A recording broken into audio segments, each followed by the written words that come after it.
सबसे पहले सब दोस्तों को अस्सलाम वालेकुम। दोस्तों, पहला टेस्ट मैच हारने के बाद पाकिस्तान क्रिकेट टीम के दूसरे टेस्ट मैच के लिए प्लेइंग 11 सामने आ चुकी है। बाबर आजम शामिल हैं और कौन से खिलाड़ी हैं, तमाम तफसील इस वीडियो के अंदर आप दोस्तों को बताने वाली हैं।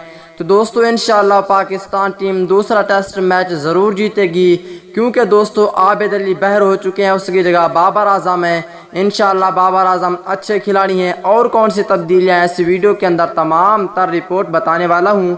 मेरे प्यारे और खूबसूरत दोस्तों, जल्दी से इस वीडियो को लाइक करें, चैनल को सब्सक्राइब करें, बेल आइकन दबाकर ऑल पर लाजमी क्लिक कर देना है। तो दोस्तों, पहले नंबर पर होंगे ओपनिंग बल्लेबाज शान मसूद, उनके साथ दूसरे ओपनिंग बल्लेबाज होंगे अजहर अली, ये दोनों ओपनिंग करेंगे।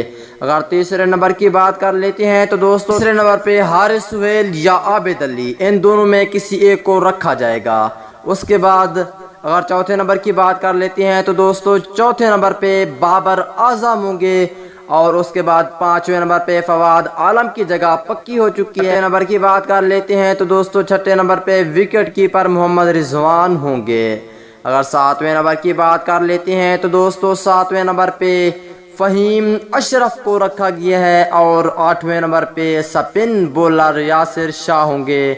और नौवें नंबर की बात कर लेते हैं तो दोस्तों नौवें नंबर पे मोहम्मद अब्बास और 10वें नंबर पे शहीन शाह आफरीदी। अगर 11वें नंबर की बात कर लेते हैं तो दोस्तों यहाँ पे दो फास्ट बॉलर हैं, एक है सुहेल खान और दूसरा है नसीम शाह, इन दोनों में एक को शामिल किया जाएगा। आप दोस्तों